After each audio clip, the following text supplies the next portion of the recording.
নাহমাদুহু ওয়া নুসাল্লি আলা রাসূলিহিল কারীম আম্মা বাদ। আসসালামু আলাইকুম ওয়া রাহমাতুল্লাহি ওয়া বারাকাতুহু। প্রিয় দর্শক শ্রোতা ভাই ও বোনেরা, যে যেখান থেকে আমাকে শুনছেন ও দেখছেন, আপনাদের সকলকে রমাদান টপিকস অনুষ্ঠানের পক্ষ থেকে আমি মোহাম্মদ হেদায়েতুল্লাহ জানাই মাহে রমজানুল মোবারকবাদ। সম্মানিত সুধী, 30 দিন রোজা রাখার পর যদি জানতে পারেন আপনার একটা রোজাও কবুল হয়নি, প্রতিদিন 13 ঘন্টার বেশি না খেয়ে রোজা রাখলেন, লুকিয়েও কিছু খাননি, প্রচণ্ড গরমের মধ্যে কষ্ট করেছেন, তবুও রোজা ভাঙেননি, কিন্তু মাস শেষে যদি জানার সুযোগ থাকতো আর আপনি জানতে পারলেন আপনার একটা রোজাও হয়নি, তখন কেমন লাগবে?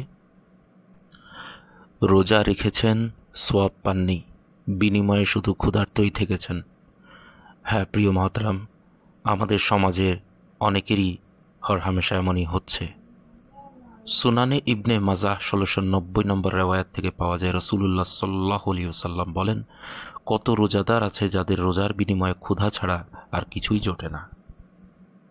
তারা কারা?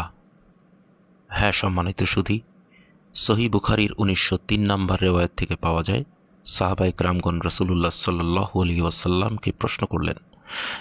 রাসূলুল্লাহ সাল্লাল্লাহু আলাইহি ওয়াসাল্লাম বলেন, যে ব্যক্তি মিথ্যা বলাকে নিয়মিত আমলে রূপান্তরিত করেছে, তার এই পানাহার পরিত্যাগ করায় আল্লাহর কোনো প্রয়োজন নেই।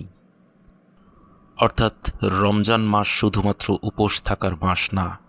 কেবল না খেয়ে থাকলেই রোজা হবে না। রোজার সওয়াব পেতে হলে আপনাকে চরিত্রবান হতে হবে, মিথ্যা বলা পরিত্যাগ করতে হবে, আমানত রক্ষা করতে হবে, কাউকে গালি দেওয়া যাবে না, গীবত করা যাবে না।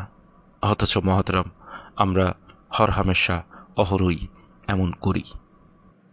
যেমনটি দেখা যায়, রিক্সা ভাড়া ঠিক না করেই রিক্সায় চড়ছে, নামার সময় ভাড়া নিয়ে ঝগড়া করছে, সময় কাটানোর জন্য বন্ধুদের সাথে বসে বসে গীবত করছে, রোজা রেখে ঘুষ খাচ্ছে, সুদ খাচ্ছে। আপনি হয়তো ভাবছেন রোজা রাখছেন, কিন্তু রাসূল সাল্লাল্লাহু আলাইহি ওয়াসাল্লাম বলছেন এগুলো রোজা না, এমন রোজার আল্লাহর কোনো প্রয়োজন নেই। আল্লাহ এমন রোজা কবুল করেন না। সম্মানিত মুসল্লিয়ানে একরাম, এখন প্রশ্ন হলো, তাহলে কিভাবে পরিপূর্ণভাবে রোজার সওয়াব পাওয়া যাবে?